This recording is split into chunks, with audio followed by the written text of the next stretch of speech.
Campo Santo Game pages on Steam will now be accompanied by a chart displaying a visual history of user reviews to help identify review bombing incidents shortly after such an attack was carried out against Campo Santo's Firewatch. In a blog post on Steam's community page, UI designer Alden Kroll wrote about the reasoning behind implementing a histogram instead of deciding to remove user scores or adding a temporary lock on user reviews for a specific game.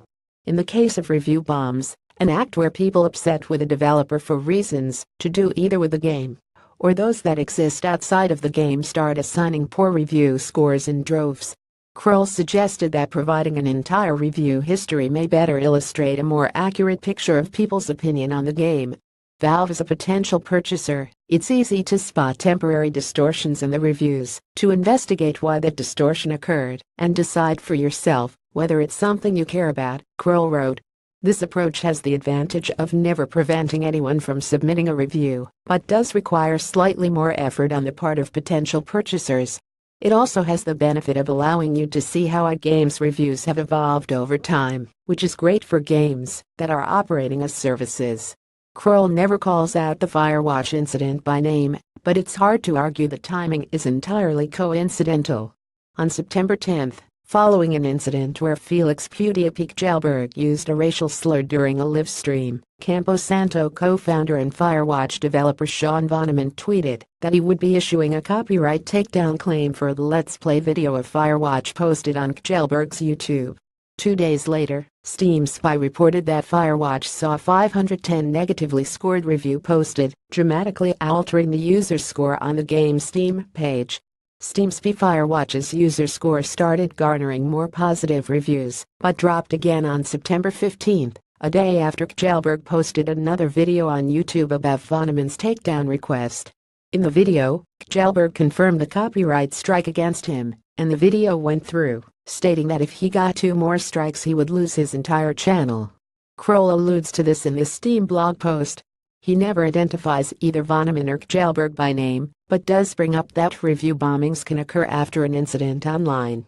In the comments section on Pichelberg's videos about Vonneman and Firewatch, people call for boycotting the studio, harassing Vonneman on Twitter and leaving negative reviews, or assigning low ratings to Firewatch.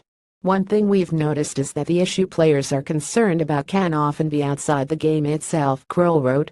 It might be that they're unhappy with something the developer has said online, or about choices the developer has made in the Steam version of their game relative to other platforms, or simply that they don't like the developer's political convictions. Many of these out-of-game issues aren't very relevant when it comes to the value of the game itself.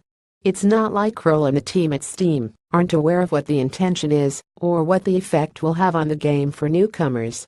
In the post, Kroll wrote, "Review bombs make it harder for the review score to achieve its goal of accurately representing the likelihood that you'll be happy with your purchase if you bought a game."